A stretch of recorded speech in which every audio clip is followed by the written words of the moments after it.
Alright, boys and girls, ladies and gentlemen, children of all ages, we're going to do our next project, which is a tomahawk.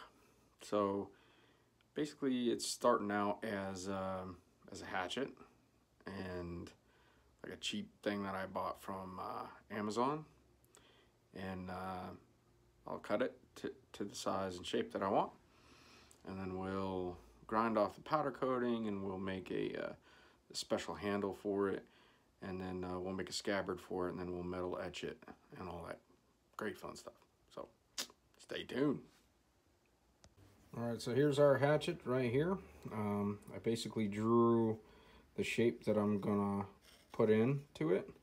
So I'm just gonna zip this straight across right here like this, and then I'm gonna make it bearded, which of course I need it bearded, and then it will only have from here to here. Then I'm going to get rid of this horrible pine handle because it's horrible, and I'm gonna zip this out, and we're gonna make probably a hardwood cherry handle. There's probably a laminate 2-part, and then I can shape it, and I think I'm gonna end up doing a straight handle instead of a curved handle, because I want to be able to use the hammer as efficiently as I can use the blade. So that's the idea. So let's get to work.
All right, ladies and gentlemen, there's my hatchet, ready to get some sanding done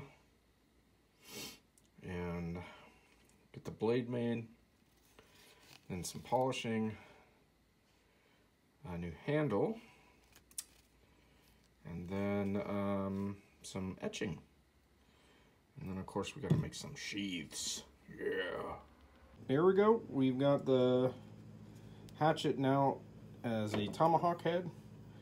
I cleaned out all the old handle, and it was funny because they glued it in there and then drove a metal plug inside that looks like this little guy. And so what I did is I chopped the handle off with the bandsaw, and then ran a drill down through the center here, and then had to chisel the wood out, and then had to use a Dremel to smooth all the sidewalls out. And then I used an abrasive pad to kind of clean up all the powder coating, which is kind of sad because powder coating would make this last a lot longer, but it'll be easier to acid etch if we do it this way. So I may do some bluing, like gunmetal bluing to this. Depends on if I have some left over. I might still have some.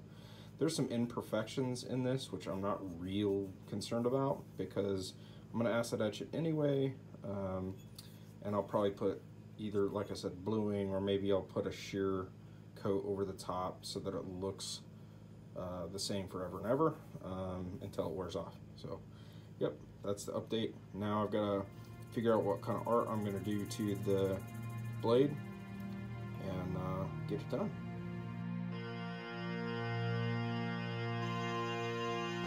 Alright, so I took a picture of the Hatchet head, now Tamahawk, and then I put it into Inkscape and I scaled it to roughly what the size is, and then I drew the outline of it to make a really quick reference. This is the first time I've tried it. I think this is going to work much better for making pistol grips and knife sheaths and really getting the scale accurate. And then I've got some paper in here. I'm just going to zip this out to make sure that the physical cutout matches the physical head. And then we'll give it a shot.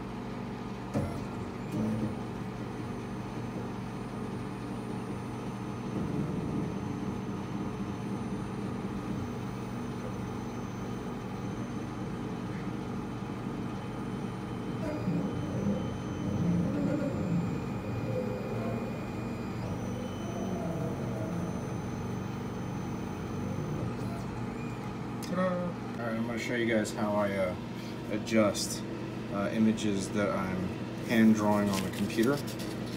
So as you can see, I've got two different images here that all come from here. So basically what we're doing is we're taking something physical, moving it digital, and then making something physical again. But in the translation we have to get it scaled and all that great fun stuff. So as you can see here, I put it against the real Tamahawk and then drew out outlines of what I need to change or adjust. So, and you can see as I press it on there, I make little slight adjustments until I get it exactly perfect. Once it's exactly perfect, then that will always remain constant, and then I can adjust any image and put inside of that, and then I know my parameters for anything I choose to put on it. And that's kind of how this all works. So.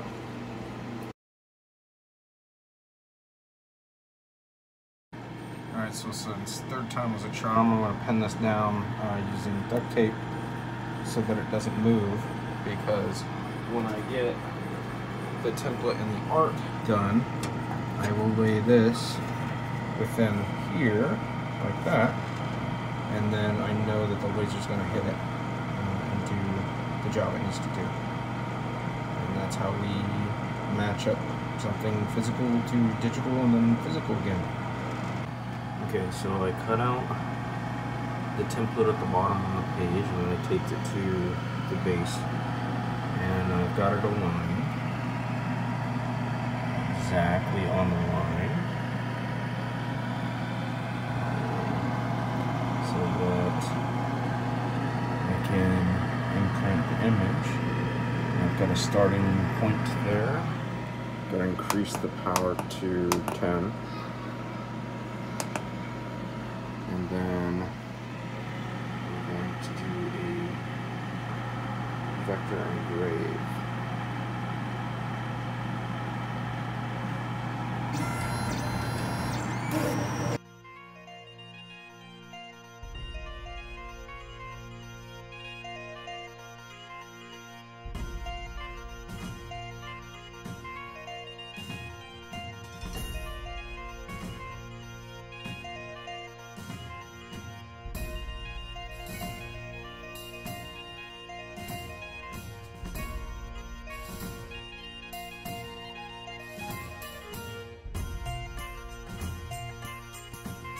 Alright, now for the right side.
Sometimes the best way is the old way.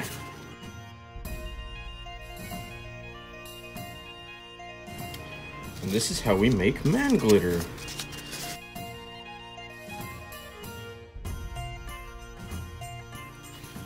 Alright, so we finished with the 220, and it's pretty good. So to check for anything I might have missed, what I do is take some oil and go over it. So we're just going to take a little tongue oil.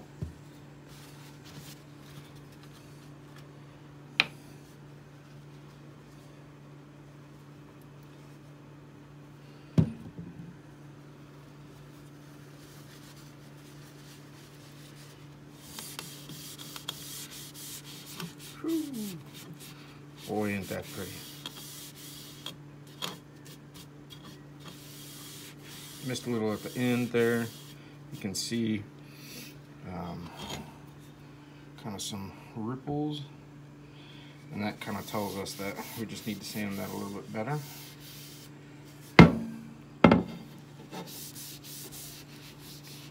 But man, do I like the look of that cherry. That is fantastic. There you go. So we'll be polishing this here, letting this dry. I'll probably put a hole in the bottom here and then tie some kind of a wrist hold or something like that, so that if you get blood on your hands, your hatchet doesn't fall out of your hands while you're swinging it. That's the idea anyway. Alright, back to work. Alright, so there you go. Got my wedges all the way in, and then they're countersunk. So now it's time to fill this with 2-part epoxy. And I can color it too. I've got some metallic colors. So not sure what colors I'll use, but yeah, it's all something I can do. Here we go.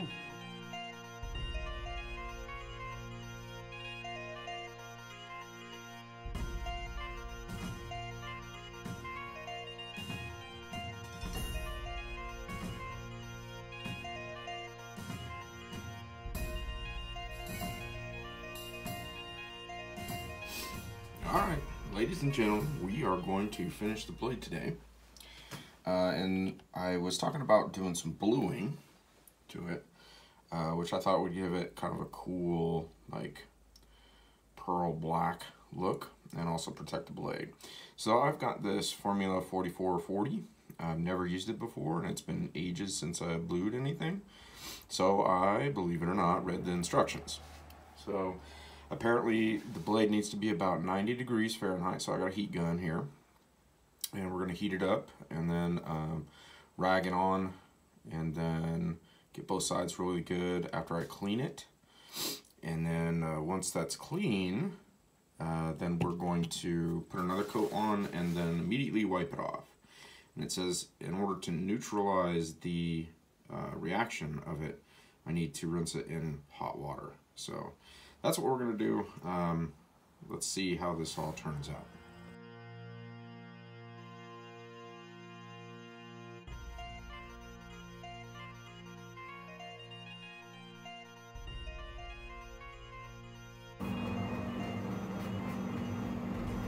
Doing some engraving on the leather.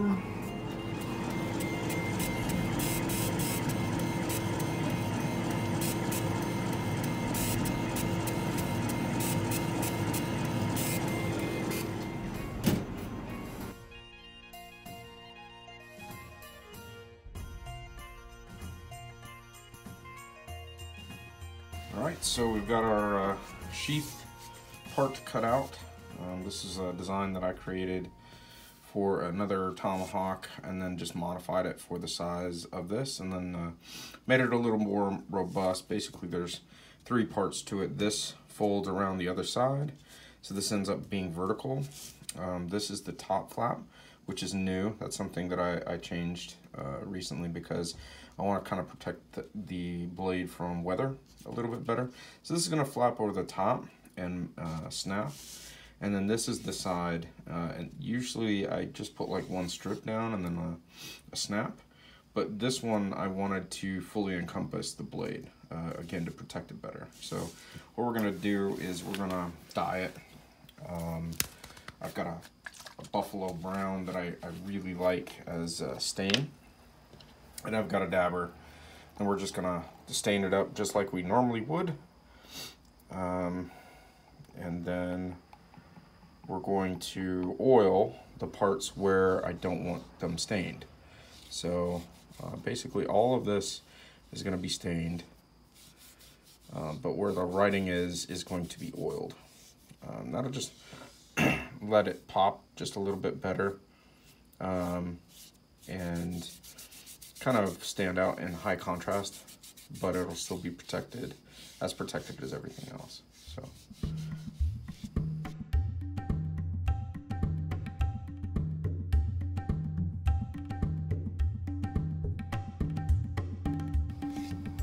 Just like that. And we'll do the other side in oil.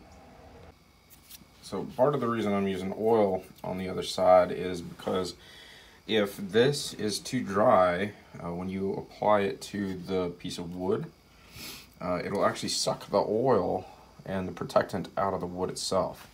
So not only am I going to treat this, they say, I forget what the saying is, something like once a day for a week, once a week for a month, once a month for a year, and that will keep the treatment or the oil protectant there permanently. And that's really like for tea tree oil and, you know, stuff like that. So, yep. So after applying that oil, you can see how pretty that leather turns out. It's real dark and gorgeous, and basically it'll lighten up after it dries. But again, real point is that it makes it a little more supple. It's not so stiff. It allows those fibers inside to bend just a little bit better, and again, it won't take out the oils from the hatchet. So yeah, so that's what we're doing. All right, there you go. The holster's done, the engraving's done, the bluing's done. So this is a war tomahawk. Basically, this is how you'd hold it to fight. Gives you really good grip and it chokes up, so you've got a lot of power. This is how you'd use it to cut wood, down here like this. If you miss the wood, this protects the cherry underneath there. This is all completely oiled all the way through. And it basically wraps around the whole thing and then covers the top to be a little waterproof. So that way you can kind of hike around and do all that great fun stuff. There it is. That's the build right there. So turned out pretty cool. I do like the contrast of the green, and you can see the steel underneath there, and the gold and the copper, and the engraving looks pretty good. So pretty neat. So one more thing I forgot to show you guys is, remember I said that you want a loop, like a wrist loop, for the tomahawk. If you're fighting, you bullet on it, you don't want it slipping out of your hands. And basically this will allow it to, even if I lose grip, keep it in my hand so I don't lose the hatchet, and then give me the ability to hold on to it even if I'm damaged or injured. And you know, it's not the way I'm thinking it's going to work, but that's hopefully I don't get damaged or injured, and hopefully I don't ever have to use it. But you know, we pray for peace, but we're ready for war. You know, who made the bear and the lion? Pleiades and the chambers of the south. who does great things beyond searching out marvelous things beyond number. Job 9:9-10. Well, hopefully you all are liking the projects that I'm doing and kind of following along and, you know, enjoy the little chicanery and beardedness stuff that's going on. If you do, like, subscribe, share the heck out of it, get your friends involved.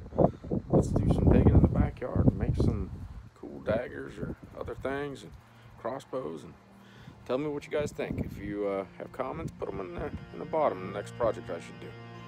We'll talk to you later.